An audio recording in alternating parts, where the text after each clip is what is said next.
Bonjour Johan, aujourd'hui j'aimerais aborder avec toi le sujet des SPPA, sous-personnalité psychoactive.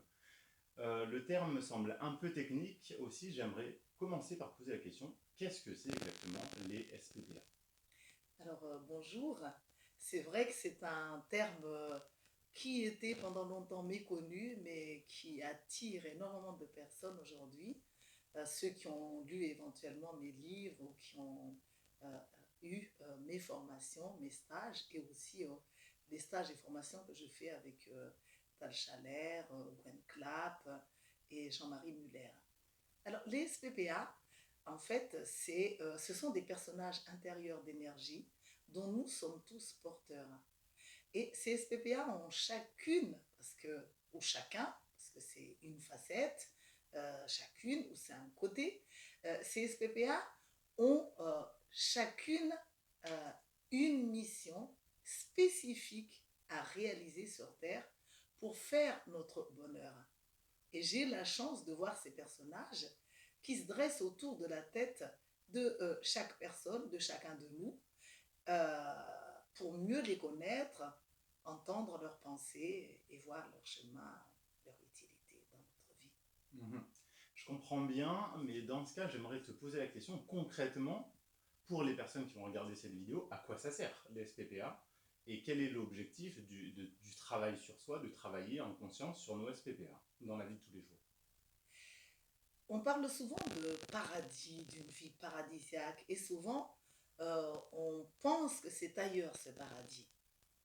Pour moi, le paradis commence ici sur Terre et il est possible de vivre sur cette planète qui est une splendeur par elle-même, mais en étant beaucoup plus conscient pour pouvoir s'y adapter.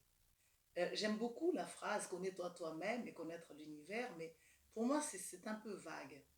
Connaître ces SPPA, les voir vivre, les attraper main dans le sac, en fait, c'est non seulement avoir une responsabilité de sa vie, mais savoir diriger ses pas, connaître également la vie des autres et pouvoir jouer avec eux, à les accompagner dans un sens ou dans un autre, et pourquoi pas même les ramener dans une direction mais avec plus d'amour, de tendresse, de respect, et non pas avec de l'agressivité comme nous avons tendance à le faire.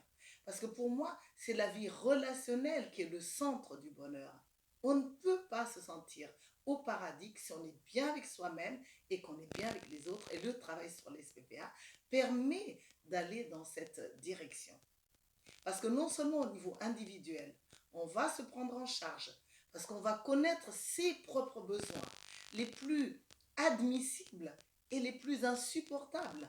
Parce que quand on a eu des passés affreusement douloureux, on peut avoir en mémoire des situations et avoir honte de certains de nos objectifs ou de nos idées et du coup enrayer, empêcher certains de nos personnages intérieurs de vivre. Donc si on se connaît individuellement, on va s'assumer, on va incarner véritablement l'amour parce que ça signifie je prends en charge ma facette, ça veut dire que je m'aime. J'accepte toutes mes facettes, des plus petites aux plus grandes. Et je sors de ce monde où on ne brandit que nos facettes les plus grandioses et on parle très peu de ces facettes nulles qui ne sont pas adaptées, qui sont asociaux et qui sont la cause des blocages de la planète Terre à bien de niveaux. Travailler sur les SPPA permet également de réaliser une vie de couple merveilleuse. Parce que on se connaît, on connaît l'autre et on ne va pas laisser nos facettes faire n'importe quoi parce que on voit aussi ce que l'autre en face de nous a besoin de vivre, où est-ce qu'il en est dans son niveau de conscience pour pouvoir en fait composer ensemble. Composer ensemble tient compte de soi et tient compte de l'autre.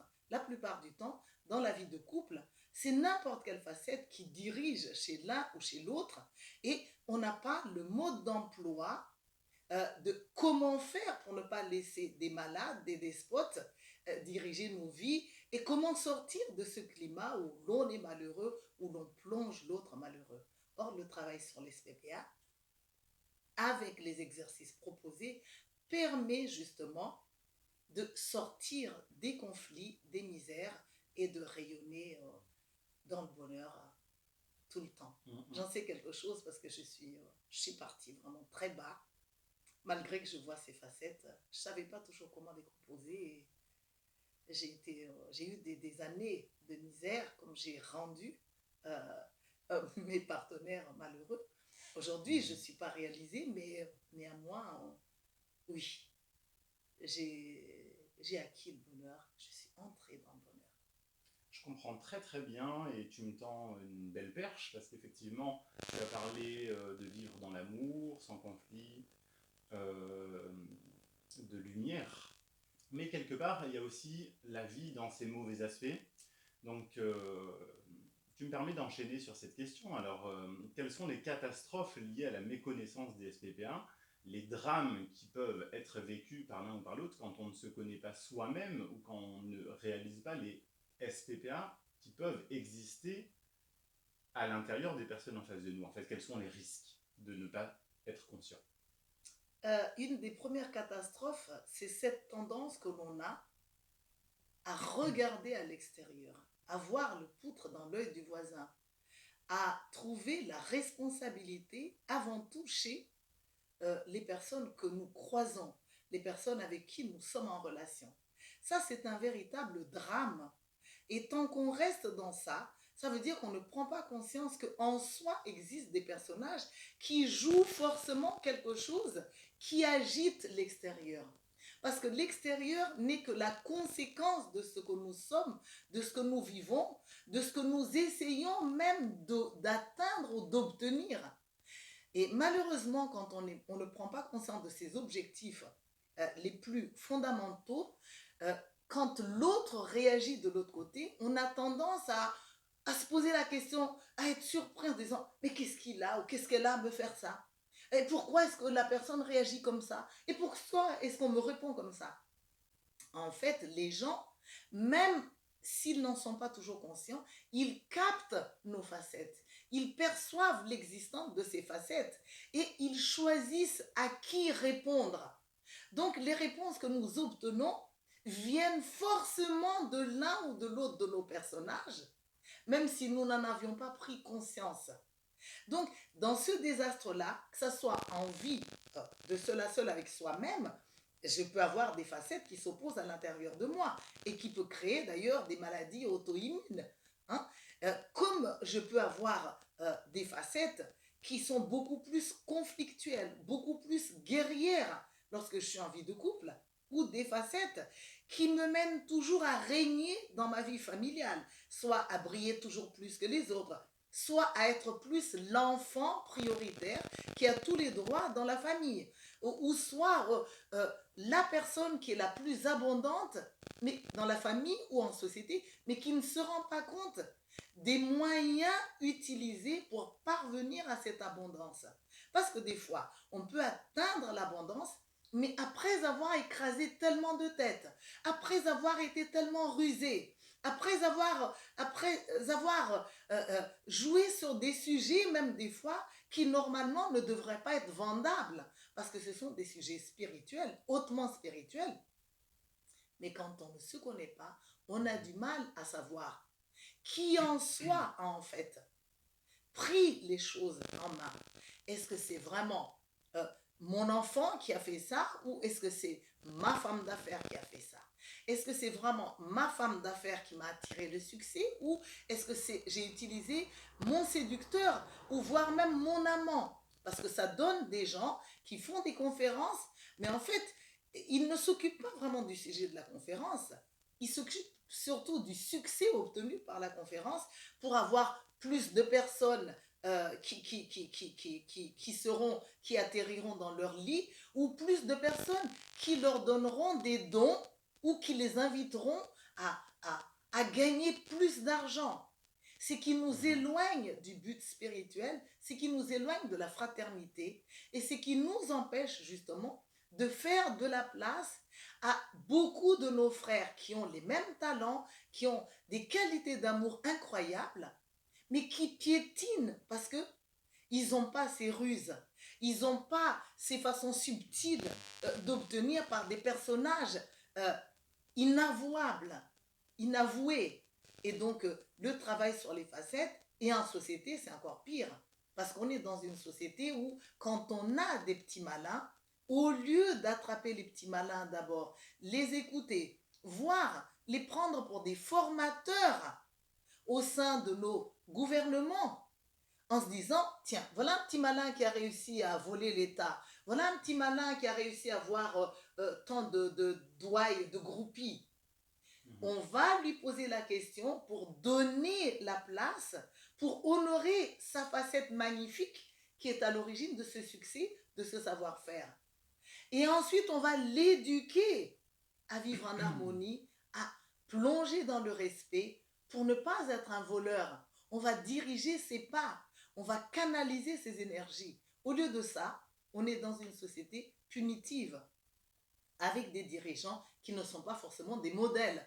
Et ça, tout le monde le sait aujourd'hui. Donc, travailler sur ces SPPA, c'est pas seulement sur le plan individuel, de couple ou de famille, mais aussi sur le plan sociétal. C'est absolument fondamental. Je trouve triste qu'on ne sache pas quoi faire avec ces SPPA ou qu'on n'a même pas l'idée d'aller à leur rencontre, de faire leur connaissance. Parce que la clé du bonheur à tous les niveaux de notre être, à tous les plans, se trouve dans ce travail-là. Et ça me passionne, justement. C'est un sujet exactement tout à fait passionnant. Et c'est vrai que intellectuellement, je pense que tout le monde peut se reconnaître là-dedans et comprendre, voire même prendre conscience. Par contre, je Oui, sais parce que ces que personnages, non seulement je les vois, mais je suis en mesure de les présenter à quiconque. Dans justement nos stages et nos formations, euh, nous sommes ahuris de voir que quand nous pointons du doigt euh, une SPPA ou la SPPA d'une personne, rares sont les personnes qui ne se reconnaissent pas. S'il y a un sujet où vraiment on peut s'attraper main dans le sac et travailler sur du vif, sur quelque chose de concret, eh ben c'est le travail sur les SPPA.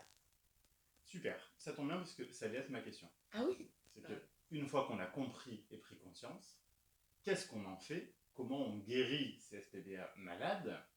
Voire même, je sais que beaucoup de gens veulent guérir celles des autres. Mais d'après ce que tu dis concrètement, le travail commence par soi. Mhm. Mais dans les stages et formations que tu animes, seul ou avec Jean-Marie Tal ou moi-même, Mhm. quel est le travail concret? Comment on se guérit? Alors, ce que je fais pour moi, en tout cas, c'est que je fais régulièrement des meetings. J'appelle ça des meetings intérieurs. C'est-à-dire quand je suis en face d'une situation ou quand je suis en face d'une réaction, j'essaie de sentir, de percevoir en moi tous les personnages qui sont percutés par la situation. Et en ce moment-là, j'essaie de distinguer lequel est le plus grand, le plus fiable, le plus lumineux, le plus sage, et lequel est le plus arriéré, le plus gréviste, qui ne peut que m'amener à des ruines. Au lieu de subir mes propres facettes ou de laisser n'importe laquelle prendre le dessus, maintenant je choisis en étant responsable de moi-même et en étant responsable co-responsable de la situation et en étant co-participante de la relation avec l'autre, que ce soit avec un de mes enfants, que ce soit avec mon mari, que ce soit avec un voisin, que ce soit avec un collègue de travail, ou que ce soit avec mon chef ou avec mon employé. Et là, comme je m'accepte aussi bien lumineuse, grandiose, sage, et comme je m'accepte comme étant encore un enfant de la planète Terre, à un niveau des plus bas qui justifie que je sois toujours là, je respecte mes facettes. J'arrête d'avoir honte des facettes les plus arriérées, les plus nulles, les plus associables. Mais j'essaie de les entendre aussi. Et en ce moment-là, je fais la place sans écraser mes facettes à celle qui est plus apte à répondre à la situation. Et je me garde du temps pour écouter les autres qui sont encore d'un niveau inférieur plus tard, sans devoir les livrer à la personne, mon interlocutrice ou à la situation. Parce que j'ai le droit d'accorder du temps à mes facettes, de les entendre pleinement, ou même de les laisser agir, réagir, mais pas obligatoirement en face de la personne ou de la situation si le Mhm. personnage qui a envie de réagir est vraiment trop immature. À ce moment-là, la vie devient intéressante et les conflits peuvent cesser petit à petit.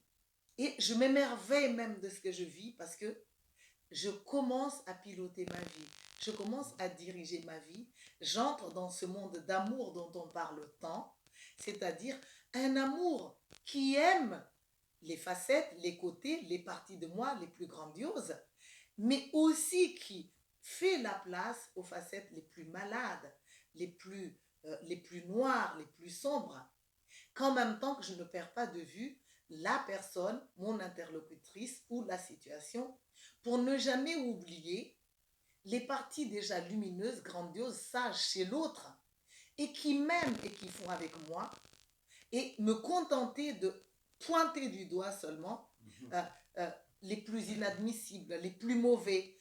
Et parce que dans ce climat où je ne me reconnais pas mauvaise, immature, où je pointe du doigt l'immaturité chez l'autre ou chez la situation, on n'a aucune chance de s'en sortir, de vivre dans le bonheur. Parce qu'on va rester dans ce ping-pong. C'est pas moi, c'est toi, c'est pas moi, c'est toi. Et dans cette croyance que quand il m'arrive des choses, je n'y suis pour rien. Ou quand le monde n'avance pas, je n'y suis pour rien. Nous pouvons tous apprendre à être frères, à être amis, à être des bons parents pour l'humanité en faisant confiance que ce genre de démarche mène à une vie paradisiaque, à une vie remplie de bonheur et sortir des conflits qui nous empoisonnent tant et qui nous rendent malades. J'agis à mon niveau individuel, mais j'agis également à mon niveau collectif. Il est vrai que j'ai des missions que je dois réaliser en tant qu'individu. Et il est vrai aussi que j'ai des missions que je dois réaliser en donnant la main à mes frères et sœurs, euh, notamment dans des actions humanitaires.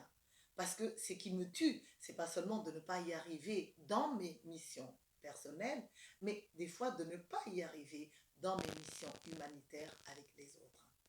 Et le travail sur les Mhm. SPPA, pour moi, c'est la solution, c'est la sortie. Tous, nous sommes invités à faire cela. Parce que tous, nous sommes des clés du bonheur. Merci beaucoup, Joanne. Je vais poursuivre, puisque je comprends vraiment que c'est un travail sur soi dans la vie de tous les jours. Euh, oui, est-ce qu'on n'a pas dépassé le timing? Parce que c'est passionnant ce sujet. Hmm.